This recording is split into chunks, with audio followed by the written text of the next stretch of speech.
Assalamu alaikum, урматтуу Тез кабардын көрүүчүлөрү, амансыздарбы? Бүгүн биз сиздерге Ош шаарынан сатыла турган 7 сотук жер тилкесиндеги 7 бөлмөлүү бардык шарттары бар үйдү тартып көрсөтмөкчүбүз. Андан назар салыңыздар, сиздерге даректерин толук түшүндүрө кетейин. Биз азыр Ногацкий подъемдо турабыз, өзүңүздөр жакшы билесиздер. Мына мэриянын арт тарабынан түз Ногацкий подъем менен чыгып келе жаткандагы мына дөңдөн аша бериште оң кол тарапта караван чайканасынын жакшы билесиздер. İmincan Zakirov көчөсү. Сиздер мындан бир 300 метр жүрүп олтурсаңыздар, жанагы биз айткан 7 бөлмөлүү үйгө жетип барасыздар. Жүрүңүздөр ошол жактан жеринен жолугушканча. Урматтуу достор, жанагы биз көрсөткөн көчө менен түз келе атасыздарбы? Иминжан Закиров көчөсү 153 даректеги жайгашкан ушул маңдайымдагы үй сатка коюлду достор. Андан дальше чыксаңыздар, тетиги Сулаймантоо тарапты көрдүңүздөр да. Ош Кунун жанынан чыгып калат экенсиздер достор. Эми караңыздар, эшигин көрүп төрүнөт дейт. Эшик тарапта дагы мына ушундай арчаларды эгип, тарактарды тигип жакшы карап, таза тыккан караптыр. Караңыздар, бул 1 жылдан бери эч ким жашабай турат. Ошол себептүү өтө шашылыш түрдө сатка коюлду. Көчөлөрүндө атайын камералар дагы орнотулуп, байкоо жүргүзүлүп жүрөт. Эми жүрүңүздөр, сиздерге маалымат берүүнү өз мойнума алдым. Ээсинин суранышы жана ыраазычылыгын алып. Бисмилла. Бул жерде, урматтуу достор, көрүп турасыздар, оң тарапта жана сол тарапта бөлмөлөр жайгашкан. Бул жер кире бериш жери. Кааласаңыздар, бул жерге унаа токтотуп койсоңуздар дагы болот. Жердин жалпы аянты 7 сотук 7 бөлмөлүү үй бар. Анда бир четинен тааныштыра берейин. Оң тараптан баштадым анда. Бисмилла. Айнек терезелери пластиктен. Бөлмөнүн ички эшиктери болсо жыгачтан жасалган. Бул жакта өзүнчө кладовка, аристонду тып-тып ушул жака жайгаштырып койгон. Мына өзүңүздөр көрүп турасыздар. Үй негизи жакшы план менен салынган экен. Ремонтуна 5 жыл болуптур. 5 жылдан бери келип кетип жашашып, ремонт ошол эле бойдон турат достор. Анда караңыздар, бул тарап душ туалеттин орду. Мына өзүңүздөр көрүп турасыздар. Сиздер көрүп турган шартта жана ремонтто. Андан оң тарапка кире турган болсок, бул жагы детский комната, жаш балдардын уктоочу бөлмөсү. Бул жерде негизи кыздардын бөлмөсү болгон окшойт. Караңыздар, гүлдөр, күн, көпөлөк.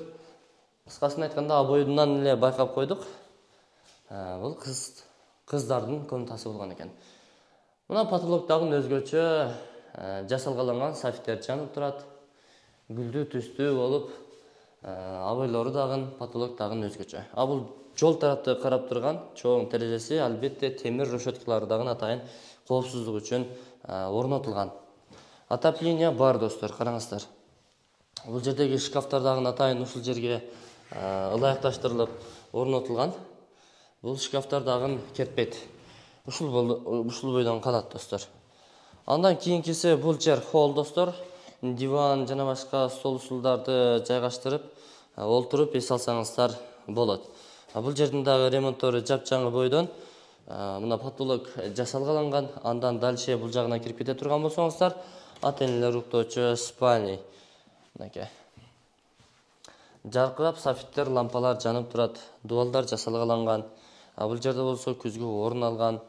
Бул жылыткыч, отопление, центральный отопление эмес, өзүңүздөр газ, көмүр, электр энергиясы менен иштеген отопление печкасы орнотулган достор. Бул көчө тарапты карап турат.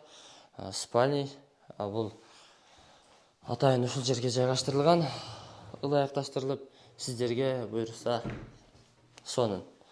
Өзүңүздөрдүн жанагындай гардеробторуңуздарды алып келбейт экенсиздер. Пайдалана бересиздер.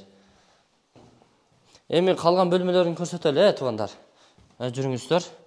Бул жакта зал, конок бөлмөсү. Коноктор келе турган болсо, ушул жактан тосуп узата бересиздер. Караңыздар, ремонттору жапжаң бойдон. Жылуулуктун батарейкалары кеңиричилик бул жагы. Кенен төртөөнү бир жерге эле коюп коюптур. Жылуу болот, кышындасы жеңил кийим менен кыштан чыгат элек дейт ээси.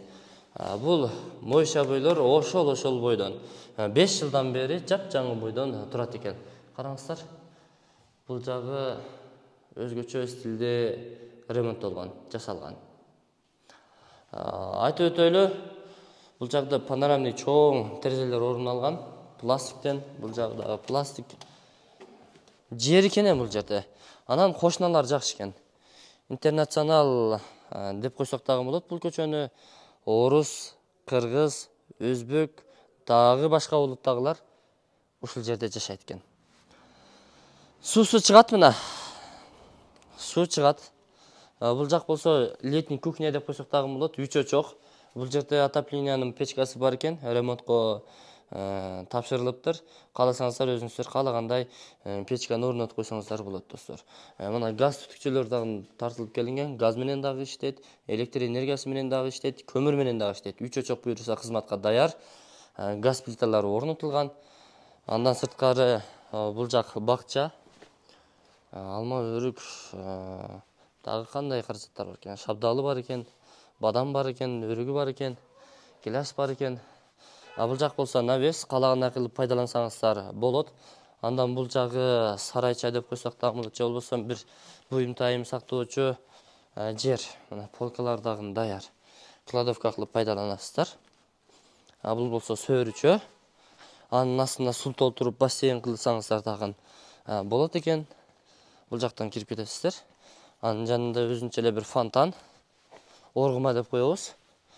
Бул жагына кире турган болсок, отунгана, тандыркана жана бул жагы ажаткана, сырткы ажаткана экен.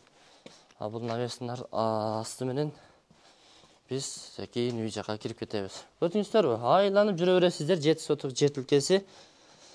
Бул жерде кар, жамгыр жааса деле курук барып, курук кайтып келе берет экенсиздер. Бул жер подвал. Мынакей подвалдагы көрсөтүп коеюн, достор. Подвалдары дагы чакан, кенен, полкалары дагы даяр. Эгерде бир нерсе керек боло турган болсо, салат, вареньяларды, сокторду алып, тетиги жерге коюп койсоңуздар, наркы тараптан дагы алып, нар жака алып кирип кетсе болот, достор. Чакан, подвал деп койсок дагы болот. Жертөлө. Суу, свет, газ, канализация бүт бардыгы келген, достор. Бул кышкы ашканасы, кухнясы. Тапчан, сөөрүчө, телевизордун орду каралган, саат. Бул жакта ашкана эмеректерин ушул жерге жайгаштырасыздар. Азыр эми ээси алып кетиптир.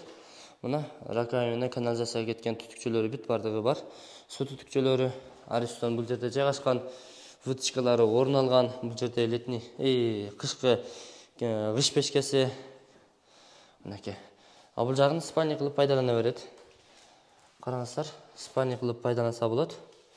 Бул деле 5ке 4 бөлмө экен узун туурасы. Отопление ушул тарапка дагы кирген. Андан сырткары сиздер хаммом деп коет. Ошол душ туалетке санузел тарапка кирип кетсеңиздер болот. Баса, достор, бул жагы баня. От жагасыздар и газ менен дагы иштейт. Бул жагы болсо, оппа, парилкасы.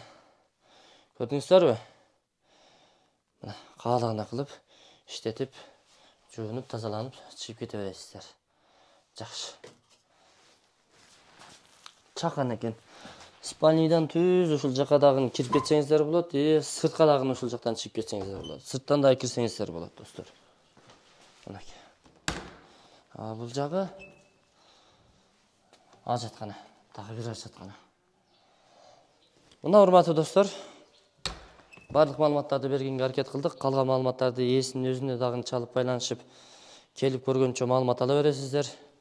Бул жердин баасы, үйдүн баасы жалпысынан $139,000 бааланды. Бир аз кеми болот. Алмашуу жолдору же бөлүп төлөө мөөнөттөрүн дагы жакшы сунуштарын кабыл алат. Андыктан чамдаңыздар, чалыңыздар, сиздерге насип кылсын. Бул негизи каралбай калыптыр 1 жылдан бери. Эгер карасаңыздар, укмуш жер экен да. Негизи мага жакты. Анан бул жерде, достор, ар улуттун адамдары жашайт экен, коңшулары жакшы экен. Алыскы туугандан жакынкы кошуна артык дегендей, кошуналар жакшы буюрса. Шаарга жакын, Нокатский подиумдон 200 метр ичкери кирсеңиздер эле болду. Караван чайканасынын жанында. Биз анда бул чыгарылышты жыйынтыктадык. Есім номері экран астында қалып тұрады, өзіңіздер чалып байланышып келе бересіздер. Біз жиынтықтадық достар. Содаңыздарды берсін, сіздерге насып қылсын. Бұл жағы караван чайханасы, тегінде тұрады. А бұл жағы Сулайман Тоо тараптан жиіп кетесіздер. Шаһардың бардық тармағына жақын. Мешіт, мектеп, балабақшалар бүт бардығы орын алған, интернет кабелдері тартылған, түнгі жарықтандырулар орын алған, жолдары асфальт, қошыналар жақсы. Сіздерге насып қылсын достар.